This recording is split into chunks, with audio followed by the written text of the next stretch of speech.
Before I begin, let me tell you that I have just reread every word of the message that started all of this. Those painful, unbelievable lines that echoed through my mind the night my life took an unexpected turn. Are you sure you're a lesbian, since you can't find a man? Words my younger sister threw at me with a mocking smile during our New Year's Eve gathering. And as if that were not enough, my parents added their own blow. Exactly, and to make it worse, you're unemployed. My name is Margaret, and that night I felt as if the floor had shifted under my feet. I had come to this celebration hoping simply for peace. Nothing more, nothing less. But instead, I found myself standing in the middle of the living room with every eye on me, like I was some sort of spectacle. And then, right when I thought the humiliation had reached its peak, something unexpected happened. My sister's boyfriend, whom I had never met before, opened his mouth and said a sentence that froze her smile, drained the color from her face, and sent her spiraling into a panic so loud it silenced the entire house. I won't spoil what he said. Not yet. But I will tell you this. That moment set in motion a chain of events I never imagined for myself. Life has a strange way of surprising us when we least expect it. Sometimes, the ones who laugh at us end up revealing far more about themselves than they ever meant to.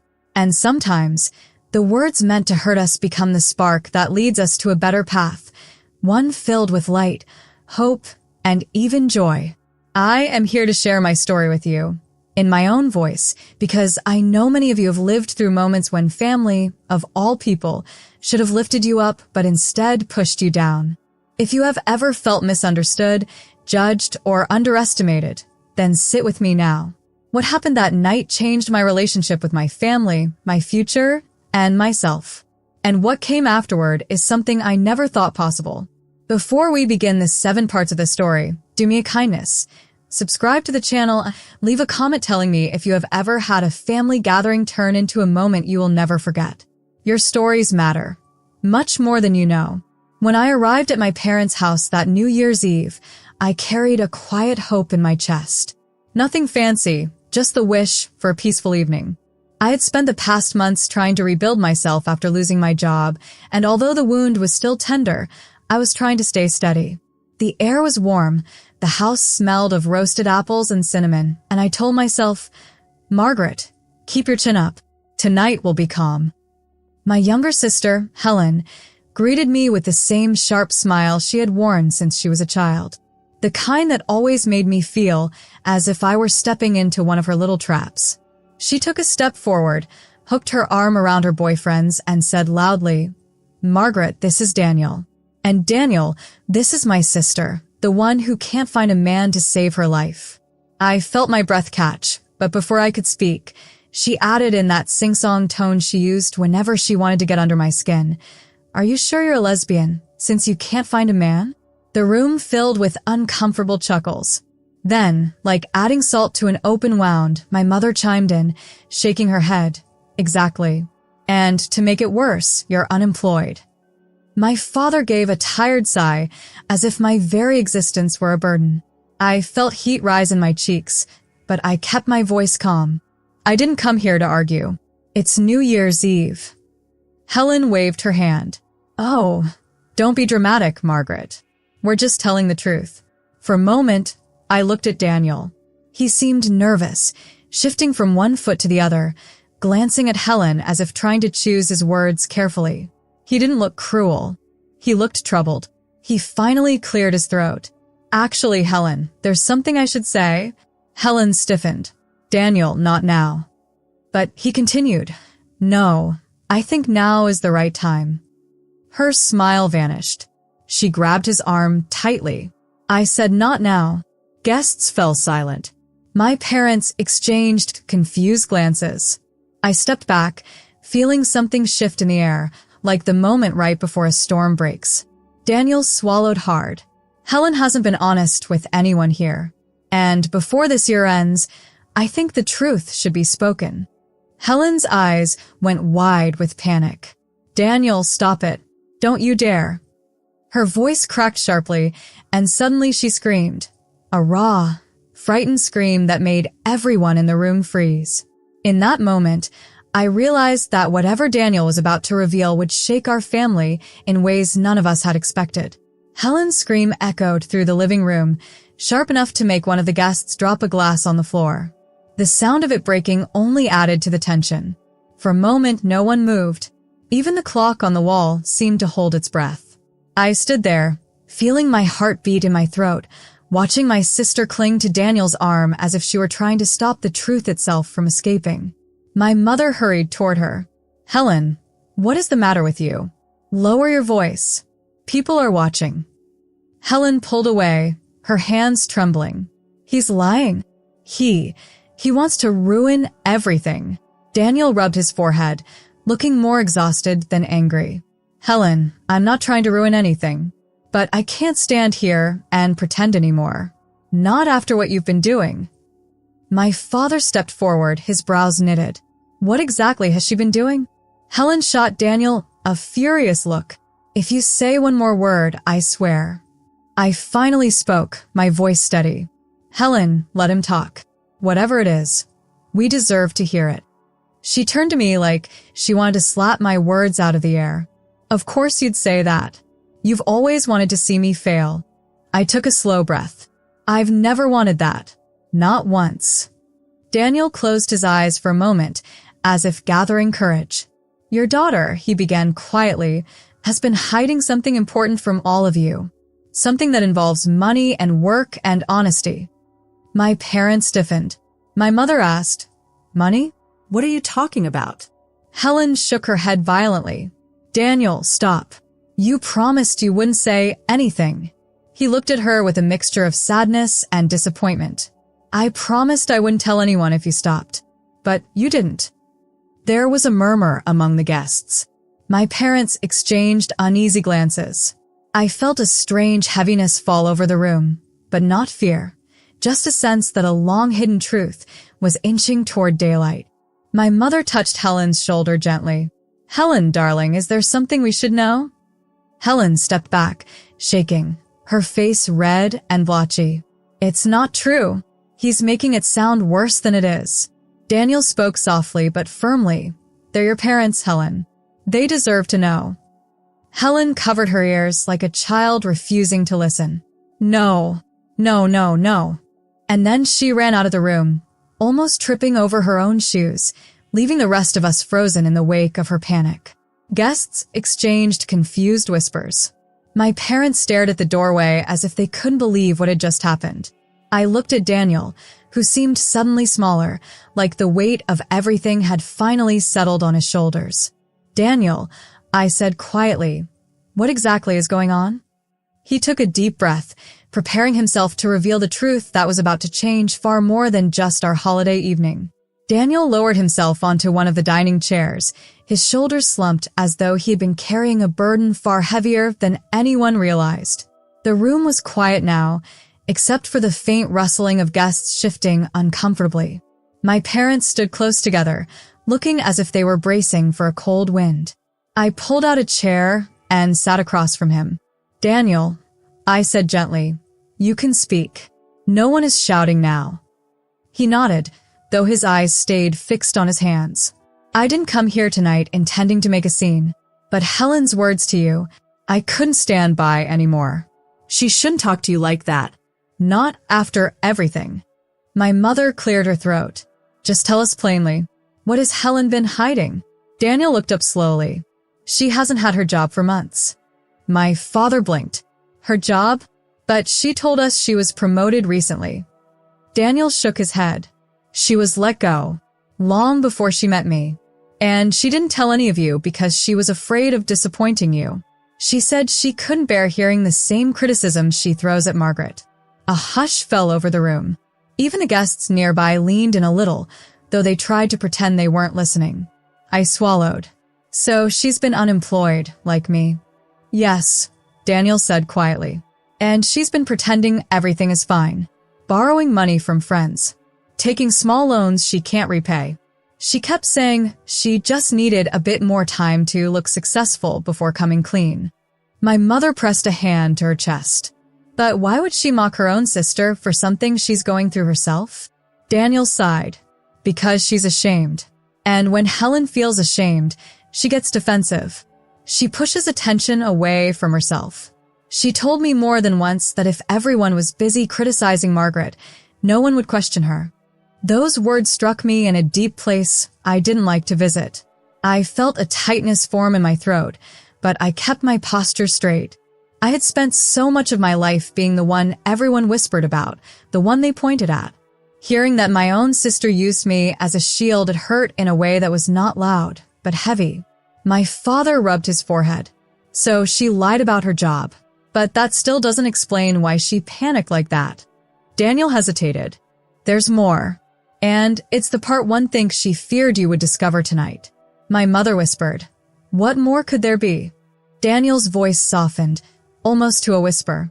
She wasn't just lying about work and money. She's been hiding something else, something she never planned to reveal. I felt the atmosphere shift again, colder this time, as we all waited, holding our breath for what he would say next. Daniel took a long breath, the kind a person draws when they know that once the truth leaves their lips, nothing will ever be the same. My parents leaned closer. Even the guests, though pretending to be busy with their drinks and plates, had fallen into a careful silence. I folded my hands in my lap, steadying myself. Please, I said softly, tell us. Daniel looked at me first, then at my parents. Helen has been using your names, all of your names, to open accounts and take out small loans. His voice wavered slightly. She said she needed them only for a short time, just until she found another job.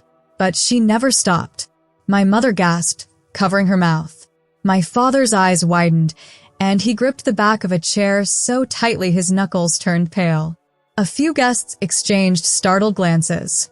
As for me, I felt a slow ache spread through my chest, disappointment, worry, and something else I couldn't quite name. Not anger, something sadder. My father spoke first.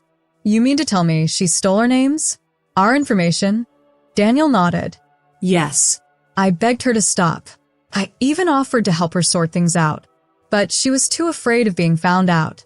She said she would fix it all before anyone noticed. He lowered his eyes. But things have gotten worse. Much worse.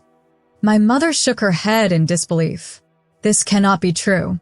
Helen would never. She did, Daniel said quietly.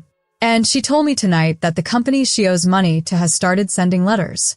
She hid them under her bed. When we spoke earlier today, I told her she needed to come clean. That's why she's been so anxious. She thought someone might say something in front of you. I could see now why Helen had screamed. This wasn't just embarrassment. It was fear. Fear of losing the image she had built. Fear of being judged by the very people she had tried so hard to impress. My mother whispered, My poor girl, why didn't she come to us? I answered gently, because she thought she had to look perfect. And she believed we'd be harder on her than anyone else. My father sighed heavily, lowering himself into a chair. This is a real mess. A terrible one. Daniel nodded. I didn't want to expose her, but when she started mocking Margaret tonight, I couldn't keep quiet anymore. It wasn't right.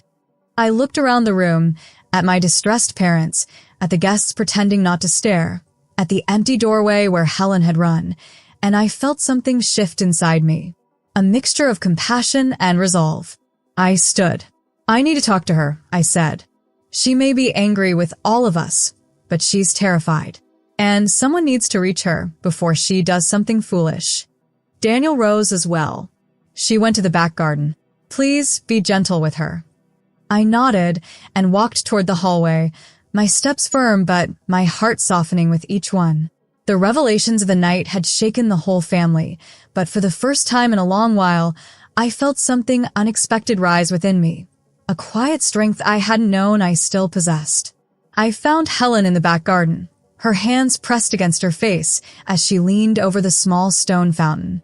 The cool air of the evening nipped at her cheeks, leaving them red and blotchy. She didn't look up when I approached.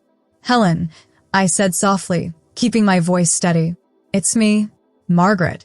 She flinched at the sound of my name, but didn't turn. Her voice trembled. Go away. I don't want to talk to anyone. I stepped closer. You need to, Helen. I know what's happening. I know about the loans, the letters, everything. Her shoulders shook, and she finally looked at me, eyes filled with panic and tears. You knew, she whispered. How could you know? I didn't know, I said calmly. Daniel told me, and I realized why you were so cruel tonight.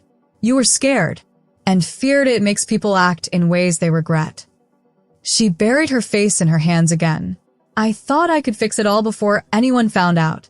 I didn't want to disappoint Mom and Dad. I didn't want them to see me fail. And I didn't think I could handle you mocking me. I knelt down beside her, keeping my voice soft and steady. Helen, we're family. We don't mock one another because of mistakes or misfortune. We support each other, even when things go wrong. She looked up at me, her eyes red and shining. Even after what I said to you tonight? I reached out and took her hand, especially after. You made a mistake, Helen, but it's not the end. You can still make this right and I'll help you. We'll all help you. That's what family does. Her lips trembled and she let out a long, shuddering breath. I don't deserve this. No one deserves perfection, I said gently. And no one deserves to face everything alone. You've hidden the truth out of fear, not malice. That's why tonight feels so heavy. But fear isn't stronger than love or support. Let us help you.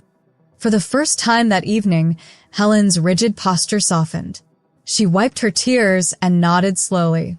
Okay, Margaret. I'll try. I don't want to hurt anyone anymore. I smiled faintly, squeezing her hand. Then let's go back inside. It's almost midnight. There's still time to start fresh. We can face this together. She hesitated, then allowed me to guide her back toward the house. The lights inside seemed warmer now, less judgmental, as if they too were ready to welcome a new beginning. As we re-entered, I realized something. Sometimes the hardest part isn't admitting a mistake. It's trusting that love and understanding can outweigh fear and shame. Tonight, we were about to find out if our family could truly do just that. Back inside, the room was quieter than before. Guests exchanged polite whispers, uncertain what to say, while my parents waited near the sofa, their faces a mix of relief and worry. Helen walked slowly beside me, her head lowered, but her hand still in mine. It felt strange, carrying both tension and hope at the same time. My mother stepped forward, her voice gentle. Helen, darling, we're here. You don't have to face this alone anymore. Helen nodded, a tear escaping her eye. I didn't mean to hurt anyone. I panicked. I was afraid of being judged. I placed a hand on her shoulder. We all make mistakes. What matters now is what we do next. We can fix this together as a family. Daniel stayed near the edge of the room, watching quietly. He seemed relieved, but I could tell the weight of his honesty still rested heavily on him. I went over and placed a hand on his arm. Thank you, I said softly. You were brave tonight. You spoke the truth when it mattered most. He nodded, giving a small smile. It was the right thing to do. I just didn't want anyone to get hurt more than necessary. My father cleared his throat. Helen, you will need to take responsibility. That's part of growing and learning. But we'll help you. We've faced difficult moments before, and we've come through them stronger. Helen's lips quivered, but she managed a nod. I understand. I'm ready to start making things right. And just like that, the atmosphere shifted. What had started as tension and fear began to soften into something new, hope. The guests, sensing the change, began to relax as well. Some offered small smiles. Others simply returned to their drinks and conversations, careful to give us space. I looked around at my family, the parents, my sister, and even Daniel, and realized how fragile trust can be, but also how resilient it is when nurtured with honesty and care. It wasn't an instant fix, but it was the beginning of something better. Helen turned to me, her voice barely above a whisper. Margaret, will you forgive me? I took a deep breath, letting the weight of the evening settle. Helen, forgiveness isn't just about what you did. It's about seeing you try to do better. And I see that now. Yes, I forgive you. Her shoulders relaxed, and for the first time that evening, a genuine smile touched her lips. I felt a warmth spread in my chest, the kind that comes when fear is replaced by understanding. Outside, the first chimes of the new year began to ring. It wasn't just a new year in the calendar. It felt like a new beginning for all of us. Together, we were ready to face it. The house seemed lighter now, as if the tension that had weighed on every corner had finally lifted. Guests smiled more freely, chatting softly, though everyone still seemed aware of the night's drama. Helen stayed close to me, her hand brushing against mine occasionally, a quiet acknowledgement of the bond we had just strengthened. My parents moved closer, their faces softened by relief. My father cleared his throat, then said, "Margaret, Helen tonight has shown me something important. Family isn't about perfection. It's about honesty, support, and forgiveness. We've all learned that tonight." My mother nodded, her eyes glistening. "Yes. And it's never too late to start again, to fix what's been broken. Helen, I know you'll make it right." Helen's lips trembled, and she took a deep breath. "I will, Mom. I promise. I understand now what matters most." I looked around at everyone, feeling an unexpected sense of pride. Despite the harsh words and sudden confessions, we had survived the storm. And more than surviving, we had grown stronger. Even Daniel, who had been the catalyst for the truth, seemed lighter. He gave me a small, grateful smile, and I knew he felt relief too. As the countdown to midnight began, we gathered in the living room, holding hands, hearts beating together. 10, 9, 8. Helen squeezed my hand, and I returned the gesture, silently telling her that she wasn't alone. 3, 2, 1. Cheers erupted as the clock struck midnight. Fireworks outside lit the sky, but inside, our family was celebrating something far more important: honesty, reconciliation, and the courage to face life together. Later, when the guests had gone and the house was quiet, Helen came to me. "Margaret, thank you for not giving up on me, for understanding me even when I was so wrong." I smiled, pulling her into a hug. "We're sisters, Helen. We may stumble, we may fight, but we'll always have each other. Tonight proves that." And in that moment, I realized something profound. Life doesn't hand out perfect endings or flawless moments, but it does give us the chance to rebuild, to forgive, and to embrace the people we love with open hearts. That night, the new year arrived not just on the calendar, but in our hearts. And for the first time in a long while, I felt an unshakable peace. Life had tested us, yes, but it had also reminded us of what truly matters: family, love, and the courage to face tomorrow together. The mistakes, the fear, and the harsh words were still there, but they no longer controlled us. We had the power now, and we had each other, and that was more than enough.